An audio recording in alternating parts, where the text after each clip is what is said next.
Chapter 2, What Lucy Found There. "Good evening," said Lucy, but the fawn was so busy picking up its parcels that at first it did not reply.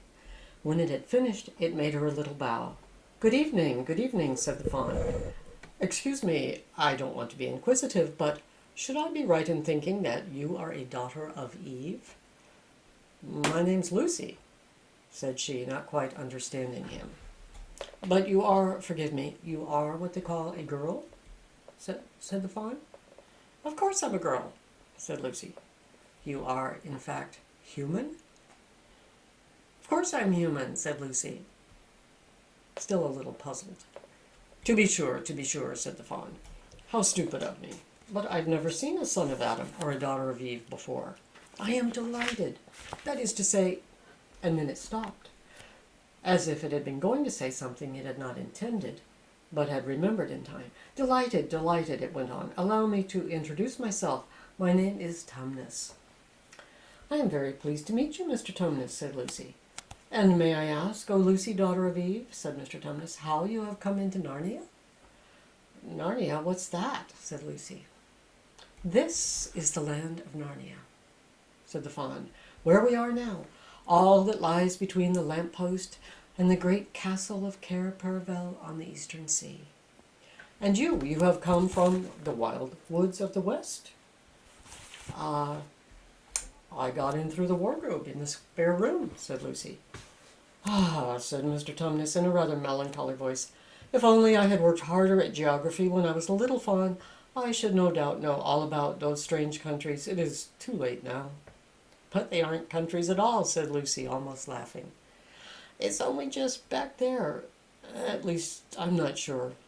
It's summer there."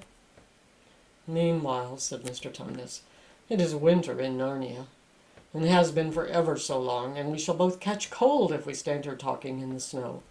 Daughter of Eve, from the far land of Spare where the eternal summer reigns around the bright city of Wardrobe, how would it be if you came and had tea with me?" "Oh, thank you very much, Mr. Tumnus," said Lucy, "but I was wondering whether I ought to be getting back."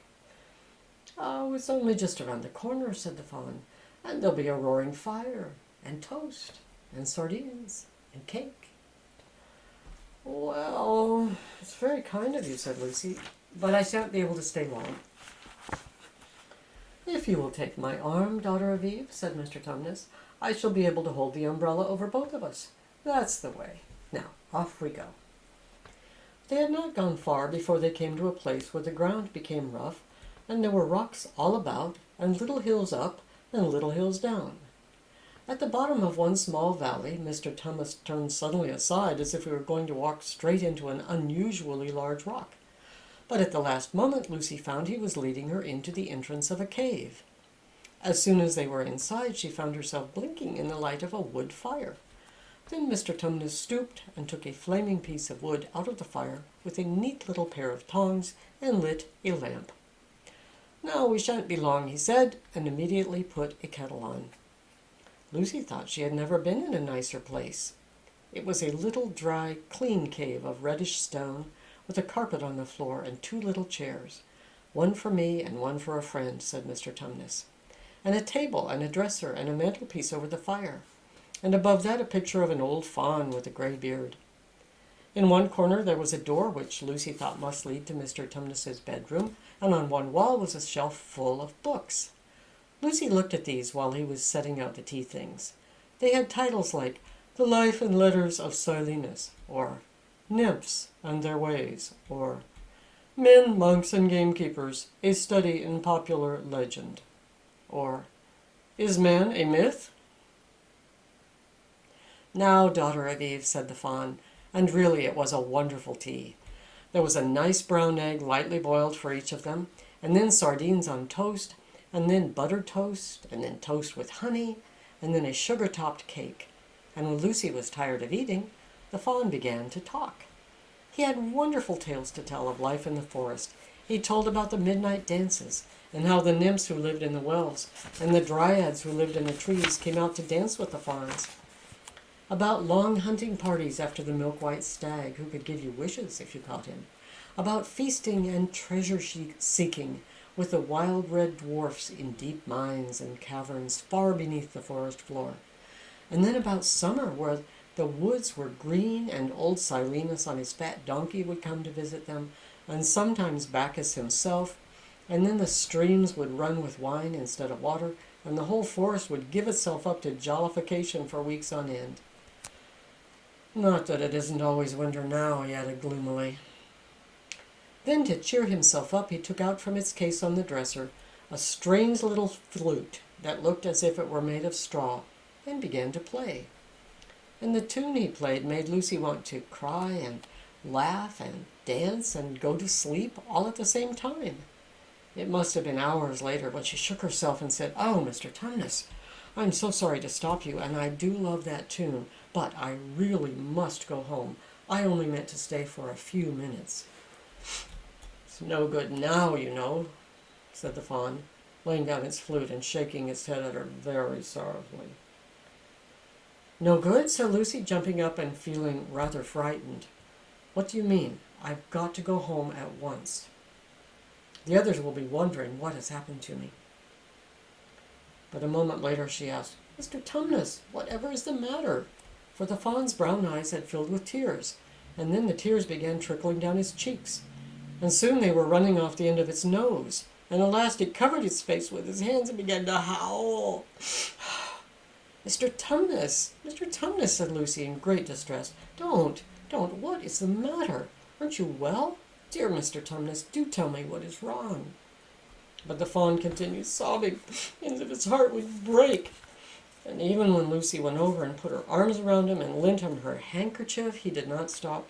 He merely took the handkerchief and kept on using it, wringing it out with both hands whenever it got too wet with tears to be any more use. So that presently Lucy was standing in a damp patch of tears. "Mr. Tumnus," bawled Lucy in his ear, shaking him. "Do stop it at once. You ought to be ashamed of yourself, a great big fawn like you. What on earth are you crying about?" Oh, sobbed Mr. Tumnus. "I'm crying because I am such a bad fawn." "I don't think you're a bad fawn at all," said Lucy. "I think you're a very good fawn. You're the nicest fawn I've ever met. The only fawn I've ever met." Oh, you wouldn't say that if you knew," replied Mr. Tumnus between his sobs. "No, I'm a bad fawn. I don't suppose there was ever a worse fawn since the beginning of the world." "But what have you done?" asked Lucy. "My old father now," said Mr. Tumnus. "That's his picture over the mantelpiece. He would never have done a thing like this." "A thing like what?" said Lucy. "Like what I've done," said the fawn. "Taken service under the White Witch.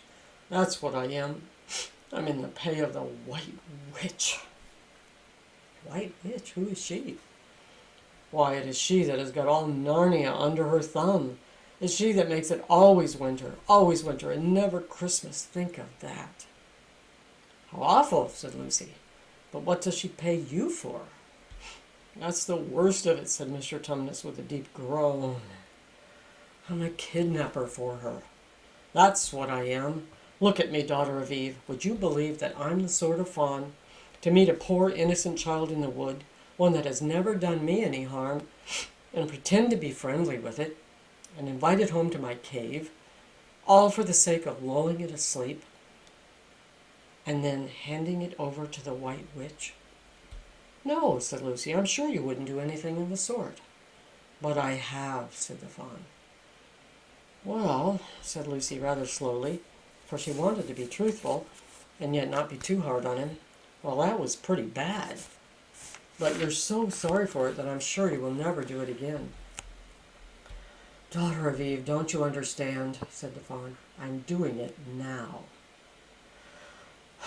It's not something I have done. I'm doing it this very moment." "What do you mean?" cried Lucy, turning very white. "You are the child," said the fawn. "I had orders from the White Witch that if ever I saw a son of Adam or a daughter of Eve in the wood, I was to catch them and hand them over to her. And you are the first one I have ever met. And I've pretended to be your friend and asked you to tea. And all the time I've been meaning to wait till you were asleep and then go and tell her. Oh, but you won't, Mr. Tumnus, said Lucy. You won't, will you? Indeed, you really mustn't. And if I don't, he said, beginning to cry again, she is sure to find out, and she'll have my tail cut off, and my horns sawn off, and my beard plucked out, and she'll wave her wand over my beautiful cloven hoofs, and turn them into horrid solid hoofs, like a wretched horse's. And if she is extra and specially angry, she'll turn me into stone, and I shall be only a statue of a fawn in her horrible house, until the 4 thrones at Cair Paravel are filled, and goodness knows when that will happen, or whether it will ever happen at all. I'm very sorry, said Lucy, but please let me go home. Of course I will, said the fawn. Of course, I've got to. I see that now. I hadn't known what humans were like before I met you. Of course I can't give you up to the White Witch, not now that I know you, but we must be off at once. I'll see you back to the lamppost. I suppose you can find your own way from there back to Spare and Wardrobe? I'm sure I can, said Lucy. We must go as quietly as we can, said Mr. Tumnus. The whole wood is full of her spies. Even some of the trees are on her side. They both got up and left the tea things on the table, and Mr. Tumnus once more put up his umbrella and gave Lucy his arm, and they went out into the snow. The journey back was not at all like the journey to the fawn's cave. They stole along as quickly as they could, without speaking a word, and Mr. Tumnus kept to the darkest, secretest places. Lucy was relieved when they reached the lamppost again. Do you know your way from here, daughter of Eve? Said Tumnus. Lucy looked very hard between the trees, and could just see in the distance a patch of light that looked like daylight. Yes, she said, I can see the wardrobe door. Then be off home as quick as you can, said the fawn, and can you ever forgive me for what I meant to do? Why, of course I can, said Lucy, shaking him heartily by the hand. And I do hope you won't get into dreadful trouble on my account. Farewell, daughter of Eve, said he. Perhaps I may keep the handkerchief? Rather, said Lucy, and then ran toward the far-off patch of daylight as quickly as her legs would carry her. And presently, instead of rough branches brushing past her, she felt coats. And instead of crunching snow under her feet, she felt wooden boards. And all at once she found herself jumping out of the wardrobe into the same empty room from which the whole adventure had started. She shut the wardrobe door tightly behind her and looked around, panting for breath. It was still raining, and she could hear the voices of the others in the passage outside the big room in the big old house. I'm here, she shouted. I'm here. I'm back. I've come back. I'm all right. Well, join me again to find out what happens in Chapter 3, Edmund and the Wardrobe. Goodbye for now.